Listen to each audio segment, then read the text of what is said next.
Et oui, les élections européennes approchent à grands pas. Les Français sont appelés aux urnes ce dimanche 9 juin. Oui, tous les pays membres de l'Union européenne doivent organiser leur élection entre le 6 et le 9 juin. Chaque pays désignera ses députés. Pour la France, tu l'as dit, ce sera dimanche. Et quel que soit le lieu de résidence, les électeurs français choisiront tous entre les mêmes listes de candidats.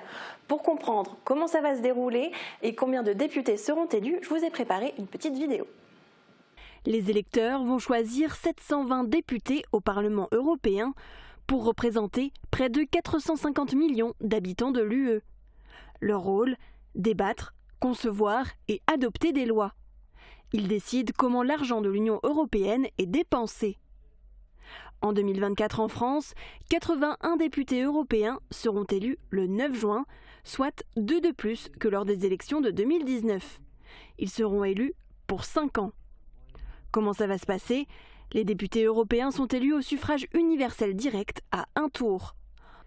En France, une liste doit obtenir au moins 5% des voix pour avoir des sièges au Parlement européen. Donc, plus une liste obtient de voix, plus de candidats de cette même liste pourront entrer au Parlement. Pour participer au scrutin, il faut être âgé d'au moins 18 ans et être inscrit sur les listes électorales. Dans le bureau de vote, les électeurs choisiront une liste de candidats représentant un parti ou un mouvement politique. Si vous ne pouvez pas vous déplacer dans votre bureau de vote le 9 juin, il est possible de faire une demande de procuration en ligne pour qu'un électeur se charge de voter à votre place. Alors c'est une élection importante et pourtant elle a du mal à attirer les électeurs aux urnes, en tout cas en France. En effet, alors je suis remontée jusqu'aux élections de 2004 pour analyser déjà l'évolution du taux de participation. Alors donc 2004, 42,80% de participation. En 2009, on voit déjà une première baisse, 40,60%. 5 ans plus tard, en 2014, on retrouve quasiment le même taux de participation que 10 ans plus tôt, 42,40%.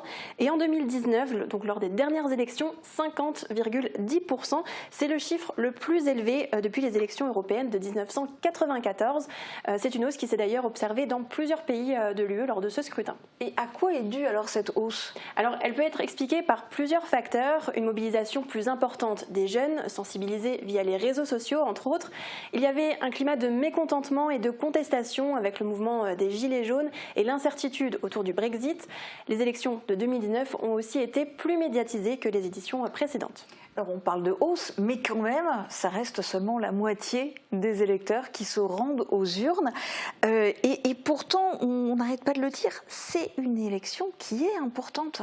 Oui, alors je vais vous évoquer quelques lois votées depuis les dernières élections en 2019. Ça peut vous donner une idée concrète des décisions prises par le Parlement européen. Alors il y a par exemple la réglementation de l'intelligence artificielle adoptée en mars dernier par les eurodéputés. L'IA Act a pour objectif d'encadrer l'intelligence artificielle avec de nouvelles obligations pour les entreprises. Il y a un changement que vous avez peut-être remarqué dans votre quotidien si vous utilisez les produits Apple notamment.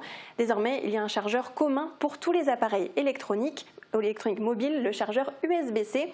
L'UE a lancé en mars 2020 sa stratégie en faveur de l'égalité entre les hommes et les femmes, avec entre autres notamment une directive sur la transparence des rémunérations et autre loi adoptée récemment, la directive sur le travail des plateformes numériques comme Deliveroo ou Uber Eats. Une personne travaillant via une de ces plateformes ne peut par exemple plus être licenciée sur la base d'une décision prise par un algorithme. Et là, tu as bien choisi des exemples concrets qui touchent à peu près tout le monde, en tout cas qui parlent à tout le monde. Alors du coup, tu l'expliques comment cette faible participation ? Alors là aussi, ça peut s'expliquer de différentes manières.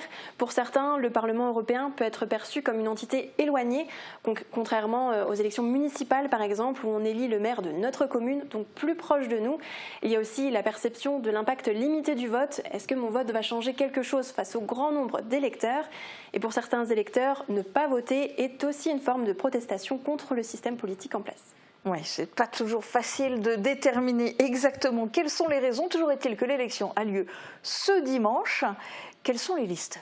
Alors les candidats sont nombreux, il y a 38 listes de candidats, c'est un record. En 2019, il y en avait 34. À noter que d'après mes recherches, il y aurait au moins 10 candidats mosellans. Alors je ne vais pas pouvoir vous citer tous les partis et toutes les têtes de liste. Par contre, le ministère de l'Intérieur met à disposition un site internet qui permet de découvrir les programmes des candidats. Le lien s'affiche en bas de votre écran. Et je rappelle, rendez-vous ce dimanche dans votre bureau de vote. Merci Marie-Morgane pour toutes ces explications. Et effectivement, ce site internet est d'autant plus important que toutes les listes n'ont pas forcément la possibilité d'envoyer tout ce qu'il faut comme document pour l'enveloppe de propagande électorale que vous allez recevoir d'ici samedi. Donc si vous voulez vraiment avoir le détail de tous les programmes, allez sur ce site du ministère de l'Intérieur.